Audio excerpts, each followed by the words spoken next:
Well, this brave woman faced immense challenges that could either crush her or could set her on a pathway to transformation. Will she discover her purpose? We'll find out today on The Bravehearted Woman. Hey, everybody, this is Dawn Damon, and this is my show, The Bravehearted Woman. Thanks for stopping by. Hey, each week I bring important topics for women just like you to help you live with courage and confidence and bold vision for your future. So make sure you subscribe so you never miss an episode. I'm always giving out free resources that empower you. So you ready? Come on, let's get brave. Hey, beautiful brave hearts, welcome back. My guest today is a mother of 6 and also a trauma survivor whose mission is to transform personal hardship into inspiration and advocacy. She is the CEO and founder of the Colin James Barth Outreach, a nonprofit dedicated to helping women-led households with resources and aid necessary to find security and stability in times of crisis. Her mission? Well, to encourage women to think resourcefully and always protect themselves without stigma or feelings of selfishness. Welcome, Julie Barth. Hi, Dawn. Thanks for having me. Absolutely. So, Julie, I could not believe when I was reading your story, you became a caregiver at such a young age. I mean, you have an incredible story. Share with the audience your story, how it shaped you, your perspective on love, sacrifice, all the things, perseverance.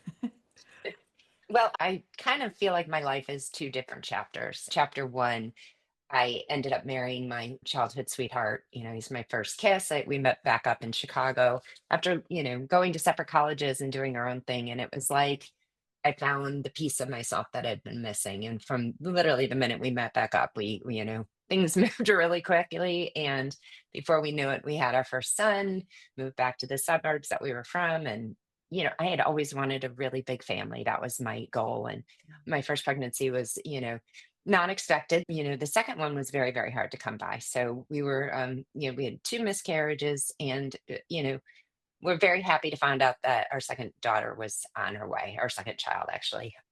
But right from the get go, it was like there was something wrong because she wouldn't grow. But, all the ultrasounds, there were 40 of them, different specialists, amniocentesis, like everything looked okay on paper.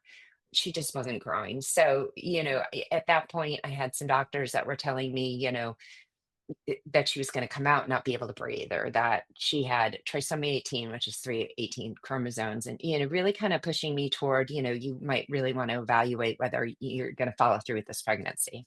Mm. And there was never a question in my mind, unless even if you could show me that something was wrong.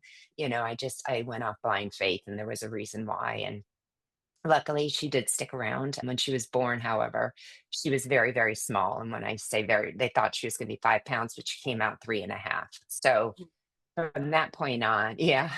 And we knew she was going to be small, but this is 2001 measurement error. I don't know what it was like, but it certainly isn't what it is today. And Yeah. so when she came out, they weren't equipped for her. So, one thing led to another. And before I knew it, she was in the NICU for 3 months with a trach because they damaged her throat, which really spiraled into 4 years of traveling with her, trying to figure out, what's globally wrong, but more, how do we get her to the next point? Because they had damaged her throat so severely, she couldn't Mm. breathe without a trach. So we ended up, being able to, thank God, finding the right people who then, were able to repair her throat. Things are on the mend. We were really, at this point, we were in our young 30s and thinking, wow, we can get back to life. We can, because we had lost a significant amount of our social circle just because we had to. We couldn't get nursing. So, we kind of started creeping back into life, and it had two more children. And when we used to have this huge Halloween party, and the day before the Halloween party, Colin, who's my husband, just, he wasn't acting like himself. Clearly something was up. And so long story short, he went into the hospital, and within, a couple hours, we found out that he had stage 4 pancreatic cancer. And they Oh, said he has 2 weeks to live, and, take him home and let him say goodbye. So it wasn't a very positive outlook for either one of us at that point. wow. I can't fathom getting that kind of news. And what did you do next? How do you not fold up in a ball and just opt out of life? You had to be resilient. You had to stand strong. You had children to take care of. How do you handle it when life continuously throws these unexpected challenges your way? I think, it was a blessing at that point, which eventually probably turned into more of a curse. But I had this ability to, so many things that they told me would happen with Tatum never did. So, whatever the medical community, I had a very different vision of the medical community at that point. And I came to understand that, no one can tell the future. They don't have a crystal ball. They can give you what their opinions are, but kind of came to a place in my heart where I was like, you know what, you can tell me what you want to tell me, but I'm going to believe what I want to believe, and I'm This going is with that. Ta- yeah, Tatum, your Yeah. daughter. Yes. I'm sorry. Tatum is my special needs daughter. That's okay. And Who's, so yeah. you did discover as she was not growing correctly and all of the things that then there was eventually a diagnosis for her. Is that what you found out? Yes. Okay. So again, there was no Google, probably, thank God, because that probably Yeah. would have driven myself insane. But people kept coming up to me when we would meet in the store, and they would say, "Is your daughter the one on that Discovery Channel show?" And you can imagine I had not seen it. I don't know what they're talking about. And I was like, no. And one of my best friends called, and she said, "I think I know what Tatum has." And I was like, well, good for you, because we had gone to major hospitals, Mayo Clinic. No one could diagnose her.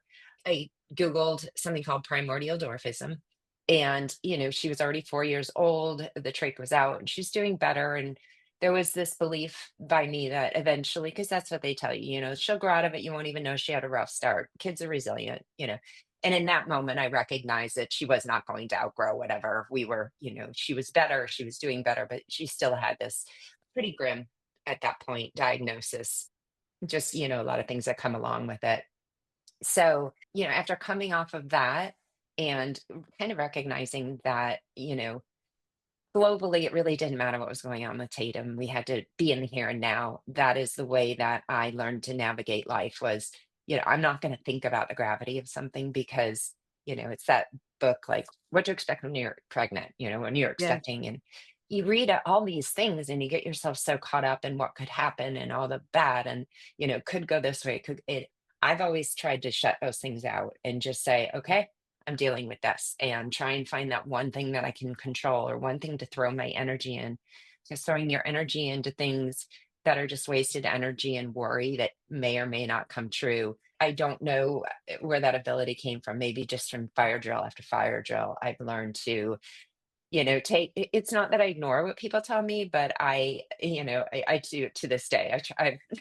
I try very hard not to do it anymore, but I'll go, I'll listen and I'll go, okay. And then I'll walk Yeah. out and go, no, that's not for me. Yeah.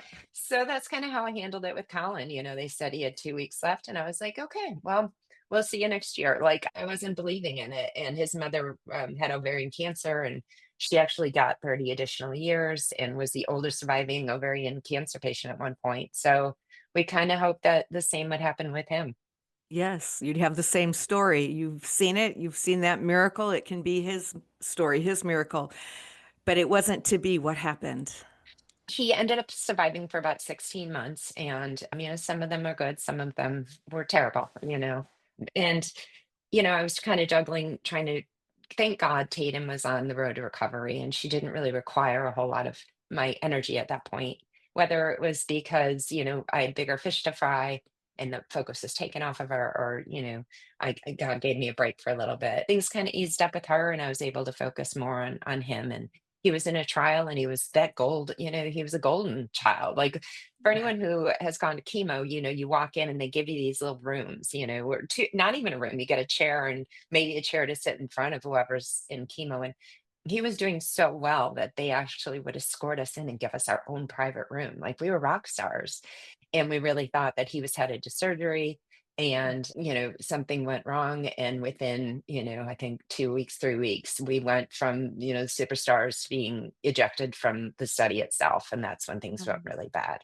mm. I'm so sorry. You've experienced just profound loss from your husband's passing, your daughter's challenges with her health, And I'm just gonna ask you again, what helped keep you going during those darkest moments? I think, my children.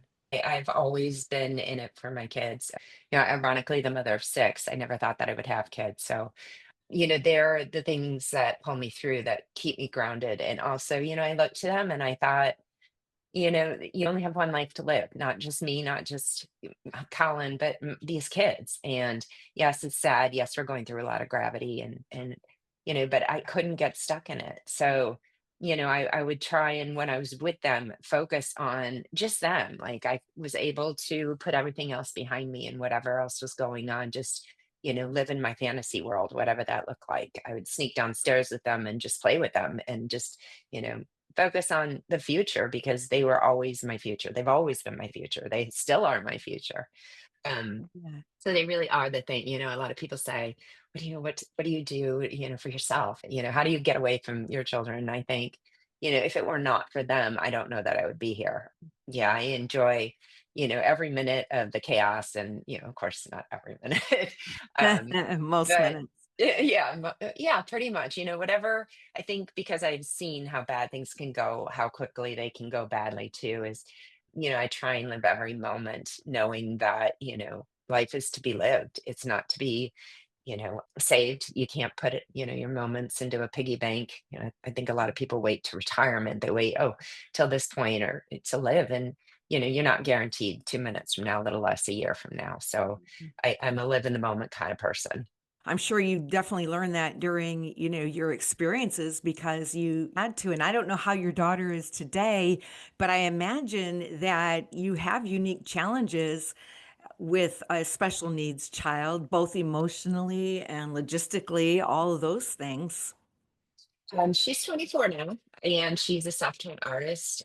But right from the get-go, when I had her, I had a lot of people telling me, what was good for her, what their, goals and objectives were for her. And I fought it very hard as a special needs parent to say, well, those are your goals, they're not mine.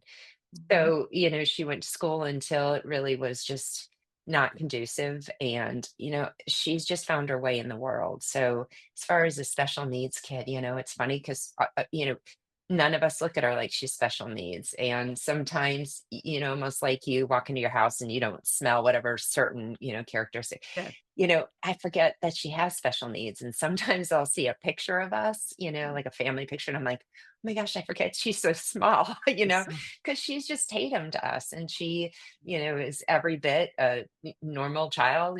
She interacts and is a huge part of our family. And so I guess, I have been blessed that I think the work that we put into her early on to make sure that she was independent and self-sufficient. And, we pushed her very, very hard at the start, which is hard to do because when you have a special needs kid who is in pain and suffering and, you mm, know, it's mhm. very hard to push them to be uncomfortable, and unfortunately, you have to because that's what uncomfortable is what makes us all grow, and we all try to avoid it.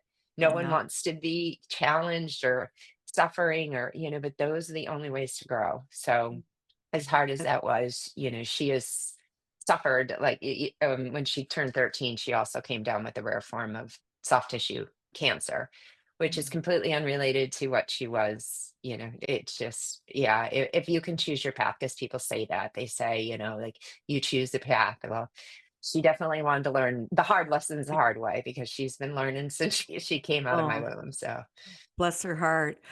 So things changed for you. You came into a second marriage, and that was okay for a while, but you experienced entirely different kind of challenges. Tell us what happened. yeah, I think that, coming out of the first marriage and, losing Colin, like I said, those things that seem to serve us very well in some moments tend to really disservice us and others if you don't adapt. And, I had lived 10 years of, everything's fine. Don't look over there. Everything's fine. And I was living in this fantasy land where if I didn't acknowledge it, it wasn't happening. And when Colin passed away, everyone in our community knew us and were very good to us. And they just started grieving, and I had been grieving for 16 months. I had been, I lost my best friend, it's a little piece of him every day. So when everyone else was just starting to grieve, I was like, I can't sit in this anymore. I can't do it. And There was a gentleman that worked in my house as a contractor, and he was 10 years younger. He was, very cute, and he seemed to be exactly what I needed. He wasn't when everyone else was like, slow down, take the time, grieve, and I didn't want to. And he was just fine with me not grieving, not talking about it, really not caring at all how I felt. And I did need that at the time, but it felt like he was honoring my space and, not trying to cross boundaries. By the Mhm. time that I recognized that he really just didn't care, he really didn't want me to talk. I was in it so deep that, you know, and with so many, so much baggage from the past, survivor's guilt and attachment disorder, because I didn't want to lose one more thing in my life that, it was really a decade of Mhm. trying so hard to make something work when the person you're trying to make it work is doing nothing but sabotaging you at every turn. And so, yeah, it was a really tough decade of my life. I can tell, looking back, we have 2020 vision when it comes to looking back, but what did you learn about protecting yourself or maybe protecting your finances, protecting your emotions that you want to share with someone else? Everyone always asks me, like, what are red flags, Mhm. And I don't think I need to tell anyone, because I think that everyone has that gut reaction. Yet we all have instincts, especially as women. We are very intuitive. And I think the best advice I can give to someone is that don't ignore it, don't excuse it. Don't try and make nice for everyone. It's not your responsibility to keep a relationship going. It takes two people. And if you're working overtime and you're not getting where you want to be, then it's not working. And I Mhm. spent a lot of years wondering, is it me? Am I causing this? Am I to blame? And when, push comes to shove and you get on the other side of it, really doesn't matter. If you're not happy, whether you're the villain or the hero makes no difference. You're not happy and you need to get out, because again, you only have one life to live. Your children are living in a toxic environment. And another thing, is that you do need to protect yourself. We as women, I think we tend to give up a lot of our autonomy, a lot of our financial security, thinking, that we're being selfish by holding something back, or, having our own account seems to be like we don't believe in our marriage, maybe. And I will say that my first marriage was everything that I ever wanted anything to be, but I didn't protect myself. And looking back on it, I want everyone to have the dream. It's a beautiful dream, and I hope everyone finds love. But it's okay to know that things can go south, whether that means illness or divorce makes no difference.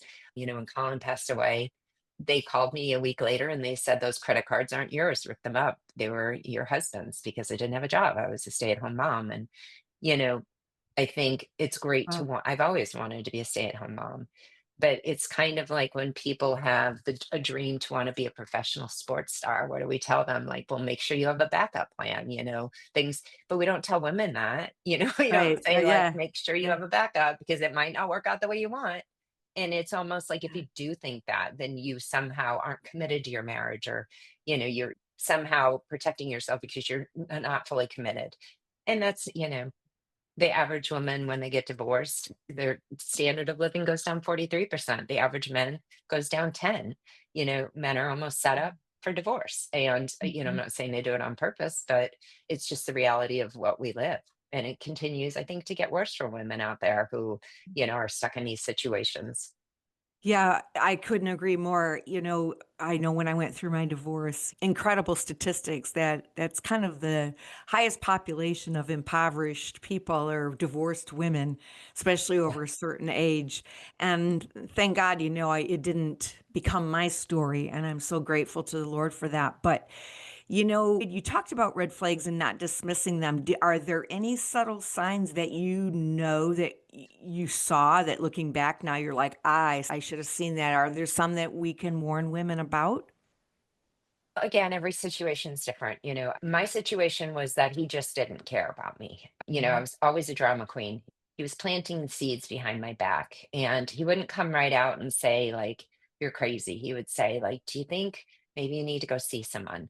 Everything was an argument, everything.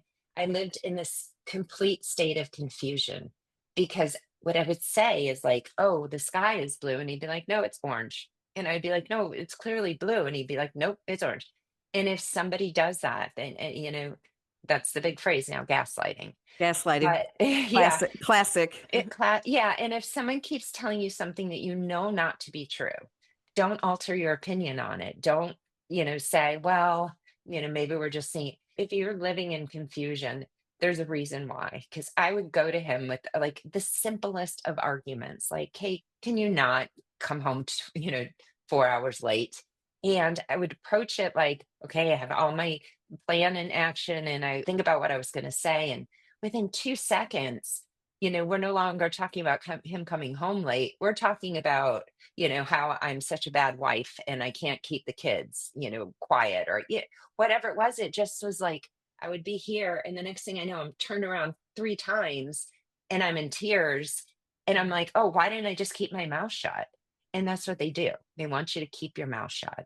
So if you can't seem to find resolution with anyone in your life, that's not just, narcissists come in all different forms, your bosses or what. But if you can't find resolution, then you have to safely assume if it's a cycle that it is not you and that you cannot have a conversation or relationship with somebody who is so hell bent on sabotaging and manipulating and controlling you. Yeah.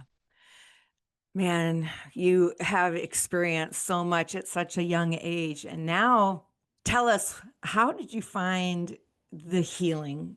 Are you writing? Did you do some writing in your healing process?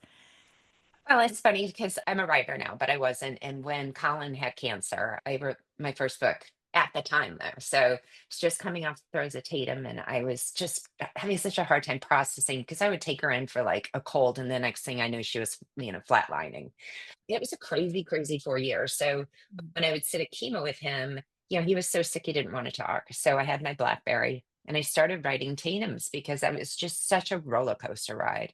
Mhm. So I emailed it back to myself, and at the end, it flowed into Colin's story. And I had it sitting on my laptop for 10 years the whole time I was with my second husband. And he always told me I was a terrible writer. I was terrible at everything, I'll be honest with you.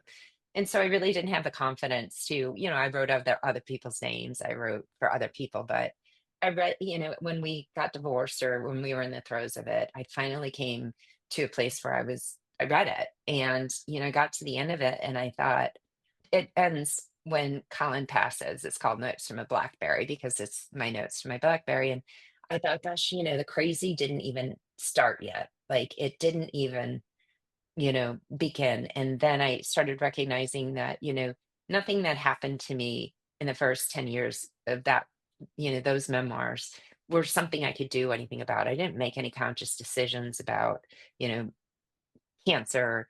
But in the second Right. relationship, I did. I consciously, maybe not, in my rightest mind, I made conscious decisions that led to where I was at. So I sat down and after I released the first book, I thought, I'm releasing my second memoir, which will be out this fall, and it's called From Blackberries to Thorns. And it's really a recount of, getting into a situation that before and I hope when the readers read it, they will see that, they don't come to you and say, all right, I'm going to make your life miserable. I'm going to treat your children horribly. I'm going to make you as crazy as I can. And then I'm going to tell everyone how crazy you are. It's like a progression of, wait a second. And then you're in so deep, you don't know how to get out of it.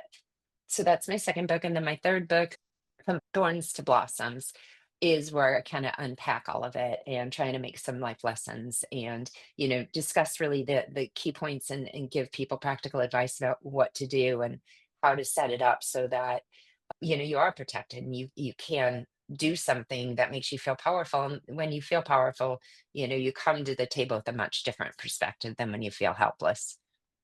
Beautiful. And you've done so much since then. Tell us a minute. We have our time is going, but the Colin James Barth Outreach, a nonprofit, you started that. Why was it so important for you to do this? Well, I think, like I said, coming off of two situations, actually, I've been in many different Julies, the special needs, the caregiver, in all these situations I found myself in. When you hit crisis, you don't even know what you need, right? Little less where to go to get help. So you turn to the government, government programs. That's what we all think about. And unfortunately, they won't help you until you have nothing. So you have to lose everything to get everything. And then they're like, oh, we'll help now. So organization was founded on, trying to provide that canopy for people, finding them the resources that are already out there because we do not want to replicate anything. And so when you come to us, we're kind of like a concierge service where we know we tell you what you're eligible for. We say, fill this out, you're going to need this. We give you what you need before you even know it. We tell you what you're eligible for so that you're not searching all the time and wasting time and energy. And really, we just want to provide you with a safety net to so you're not starting from poverty, which is where most women start after they go through this. It takes you, the average woman a decade to recoup, Yeah. just to stand on 2 feet. So that's kind of what our organization is dedicated to, is women who find themselves in times of, severe crisis and they don't know where to turn. Wow, that's important work. Thank you so much for doing that. And I hope that in the show notes, we'll be able to give a link. So if women are interested in finding you or finding the Colin James Barth Outreach, that they can do that. What does life look like for you today? What brings you the most joy? I wake up in peace. I say to Yeah. people a lot, everyone's looking for happiness. Happiness is great, don't get me wrong, but I'll take peace over happiness every day because you can't even find happiness if you don't have it. So I wake up and I'm not worried who's doing what behind my back, lying, cheating, stealing, sabotaging. I just have peace in my heart. And when you have peace, everything else just seems to be more manageable. You can't really do much when you're sitting in a bed of chaos all the time. Yes. Very good. How can women find you if they'd like to read your books, learn more about you, or the Colin James Barth Outreach? My website is called juliebarthauthor.com. And from there, my daughter's art is featured on the website. There's a tab for her Oh, art, which is Hope, number four, TAYT. And some of the proceeds go to fund the charity. And there's also a link there for the CJB outreach. There's plenty of tabs where you can, get involved, reach out to me. I man it all. So if you need help, I'm also there to help.